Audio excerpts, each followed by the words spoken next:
Well, hello friends, Mark Holmes here with my buddy CowboyJobu, and as always, thank you guys for watching, commenting, and subscribing to the Jobu Sports Report. Because without you guys, you know this doesn't work. Man, it's been a long day, man. I've got about 300 miles behind me driving, taking care of some business and stuff, and I'm going to make Jobu a good old blue shot here. Some coconut rum, and some blue, I don't know what the hell it's called, Sriracha. It's a sweet blue liquor, okay? You put about equal parts of that together, and you've got Jobu's Cowboy Blue Shot. And I gotta tell you, it's actually pretty good. Especially, ladies, if you don't like a shot that burns a whole lot, it's a great one. So definitely check that out. And got home, thanks to one of my great fans out there who sent me this Jobu helmet. I didn't know they had mini helmets that were that small, perfect size. So I went on eBay and I found one and I put a bid in for it. So I've got one similar, not as good, definitely the original box and stuff in here, but it's got the cage on it. So I'm going to end up putting this one up in here in the locker. And we've got this one. Oh, man. This one has not been used, although it looks like the sticker's coming off of it. But he'll have a cage on here, so I'm really kind of excited about that. The old Rydell helmet, not the good old new helmets that are made for concussions that'll help to absorb the shot and stuff. But one of the reasons I started this channel was I always heard so much stuff like on ESPN and some of the other shows that were always skewed against the Dallas Cowboys, and I started this channel to kind of set the record straight, or at least give my own opinions and things to what's going on. What's funny is football predicting is harder than predicting the weather. I dare say nobody, and I mean nobody out there, gets it right. Nobody. Unfortunately, if I make something wrong, I make a mistake or don't get something right, people jump all over me because I don't have the credibility of, say, Ian Rappaport or Adam Schefter or things like that, because they're on TV, and I guess rightfully so, they've earned it. You know, I guess if I were credible, then I would probably work for ESPN. Well, maybe not ESPN. Maybe for NFL Network or maybe for a football team or something. So I get that. But one of the things I do love about this channel is I try to get conversations. And I'm glad that I don't always have people that just agree with me, because in the end, if you don't see both sides of the argument, you will never come up with solutions. I'm not always right. I'm not always wrong either. But if we have a discussion of different ideas and concepts and stuff, then maybe we can understand both sides of the picture and come up with solutions. But the one thing I don't understand is this. Dak Prescott. I can't understand why people are so down on Dak Prescott.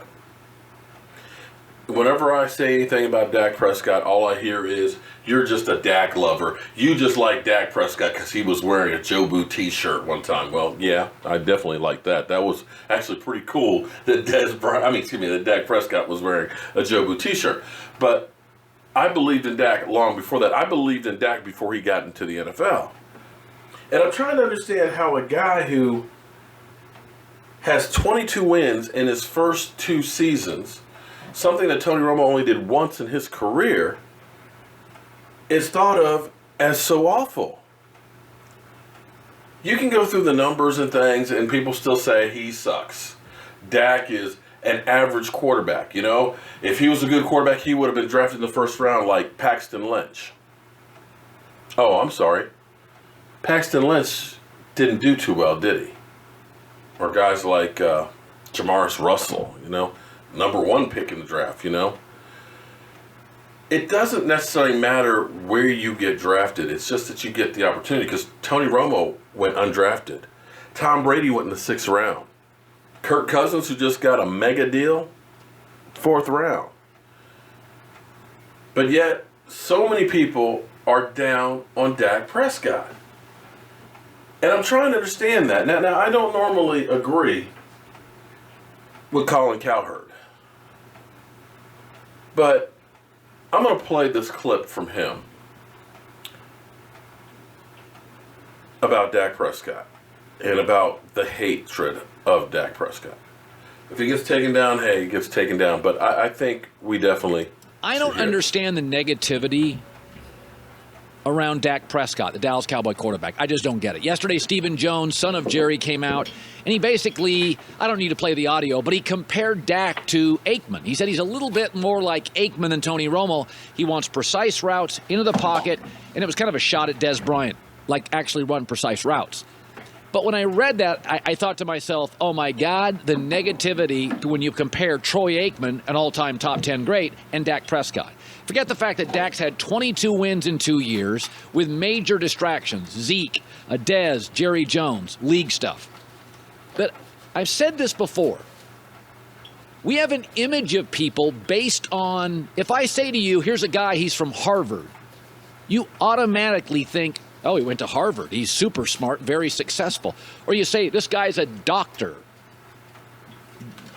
The average doctor in America makes $70,000 a year. That's a nice living. The average car sales manager makes over that. The manager of a car lot. You think doctor, prestige, wealth. A lot of doctors struggling to pay bills. Okay, but there's these preconceived notions. And if you're a first-round quarterback, oh, you're a talent. You get second, third, fourth chances. Dak's a fourth-round quarterback. We always doubt him. I've done this before. Cam Newton, Dak Prescott. Put them up next to each other. Winning percentage, big edge Dak. Completion percentage, huge edge Dak. Passer rating, huge edge Dak. Touchdown to interception ratio, monstrous advantage Dak. And oh, by the way, in the last 2 years since Dak came into the league, Dak has more rushing touchdowns than Cam. And he's significantly more mature than Cam. But we apologize for Cam, and Cam's a first-rounder. Cam's a first-rounder. Hey, right now, Dak, Cam, next 5 years, I'll take Dak. The numbers don't lie.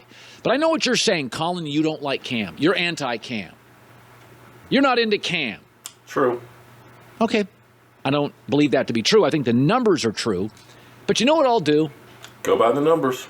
Let's do a blind resume with Dak and 3 quarterbacks. So I'll do Dak Prescott against another number 1 pick at quarterback that wasn't Cam. All right. On the right, check. Blind resume. On the right, Dak Prescott. Who is another number 1 quarterback that Dak beats in all 4 categories? Completion, passer rating, touchdown, interception, winning percent. Matt Stafford. Wow. Beats him significantly in all the categories. Colin, but that's not fair because Detroit's a lousy organization. True. All right. Let's go to what we perceive to be a Megatron. well-run, well-coached organization. Blind resume with the quarterback. And this guy is a Super Bowl MVP. Once again, Dak beats him. Winning percentage, completion percentage, passer rating, touchdown, interception. Check. Well, who would that be? Not even close, actually. Oh, that's Joe Flacco. Yeah. All right, Colin. But Flacco's always been overrated. You hate Cam, and the Lions are terrible. Okay. All right, so I'm gonna pick a guy that I like from a good organization that wins a bunch, and also like Dak has a really good O-line. Okay. All right. This one for sure, Dak's not going to win. All right, Dak. Winning percentage, check. Completion percentage, check. Passer rating, check. TD interception ratio, check. Who is this quarterback? Oh, it's Carson Wentz. Oh. The MVP for the first 14 weeks of the NFL season. Cam, Stafford, Flacco, Wentz. Number 1 pick. Super Bowl MVPs. The next great quarterback, Dak. But he's got a great O-line. So does Wentz. But he's a running back. Oh, yeah, because, Cam's never had good running backs. Flacco's never had good running backs. And last year, Philadelphia could just never run the football. Yeah. Okay. I don't get it. Dak Prescott, 4th rounder. Yeah. You don't pay him the respect because you didn't watch his college games. You really didn't. And he doesn't come from an all-time program. And he not only didn't go in the first, didn't go in the second, didn't go in the third. He went in the 4th. And by the way, there's another quarterback in the NFL with a very similar story that went in the 4th. And his own organization whizzed on him when he was there and has whizzed on him since he left. His name is Kirk Cousins. You've got mail. Vegas, they're the number 2 favorite to win the Super Bowl.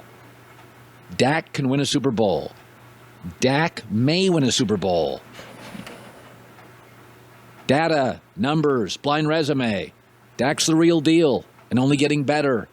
And the Cowboys' schedule this year will be their weakest since he entered the league.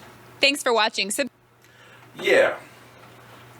So, going by the numbers, and I'll be honest with you, I know last year wasn't as good as the first year, but a lot of things changed. If you believe that we still have the same offensive line that we had the year before, if you believe that not having Zeke Elliott, he should have still been having the same numbers, you're wrong. I'm sorry, when a quarterback gets sacked 9 times in a game and they still score over 30 points and lose, you can't put that all on the quarterback. He got sacked against Atlanta 9 times. Still put up over 30 points and they still lost. But yet, it's Dak Prescott. And here's the thing. In most years, 9-7 gets you in the playoffs. Just happened to be a great year in the NFC that teams were stepping up.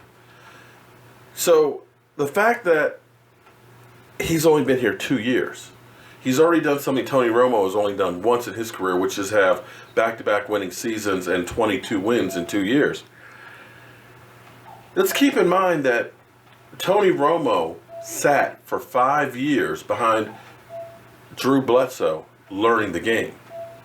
So let's take Dak Prescott's time in the NFL, multiply it by 2.5, and that's how long it was before Tony Romo even played his first game.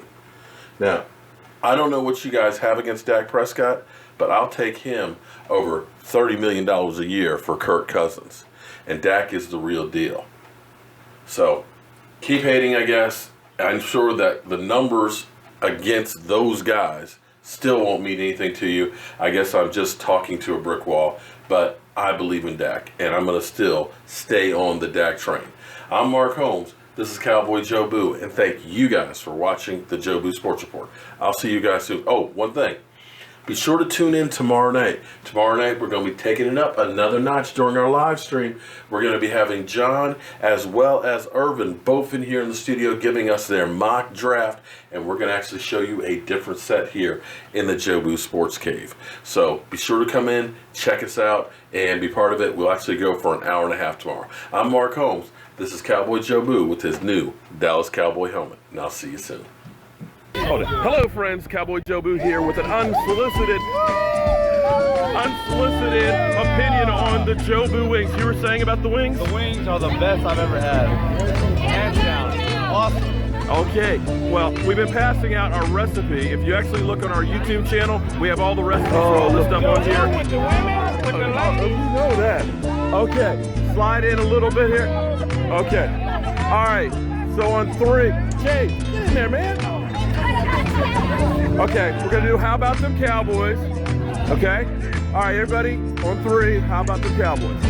1, 2, 3. How about them Cowboys?